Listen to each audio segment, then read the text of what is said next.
Bharat final ಗೆಲ್ತಾ ಇದ್ದಂತೆ coach Rahul Dravid ಅವರು ಭಾವುಕರಾಗಿದ್ರು. Final ಗೆಲ್ತಾ ಇದ್ದಂತೆ ಭಾವುಕರಾದ ಕೋಚ್ ರಾಹುಲ್ ಡಕೌಟ್ನಲ್ಲೇ ಕುಣಿದು ಕುಪ್ಪಳಿಸಿದ್ರು. ರಾಹುಲ್ ದ್ರಾವಿಡ್ ಮೈದಾನದ ಒಳಗೆ ಮಗುವಿನಂತೆ ಓಡೋಡಿ ಬಂದ್ರು ದಿ ಬಾಲ್. ಅಷ್ಟು ಮಾತ್ರವಲ್ಲ, ಭಾವುಕರಾಗಿ ಕಣ್ಣೀರನ್ನ ಕೂಡ ಹಾಕಿದ್ರು.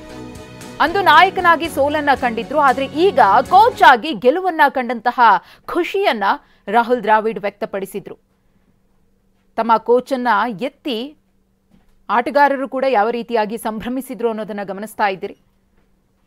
ಅನೇಕ ಅದ್ಭುತ ಕ್ಷಣಗಳಿಗೆ ನಿನ್ನೆಯ ಫೈನಲ್ ಪಂದ್ಯ ಸಾಕ್ಷಿಯಾಯಿತು. ಭಾರತ ಗೆದ್ದಾದ್ಮೇಲೆ ರಾಹುಲ್ ದ್ರಾವಿಡ್ ಅವರಿಗೂ ಕೂಡ ಹೆಮ್ಮೆ, ನಮ್ಮ ಕನ್ನಡಿಗರಿಗೂ ಕೂಡ ಹೆಮ್ಮೆ.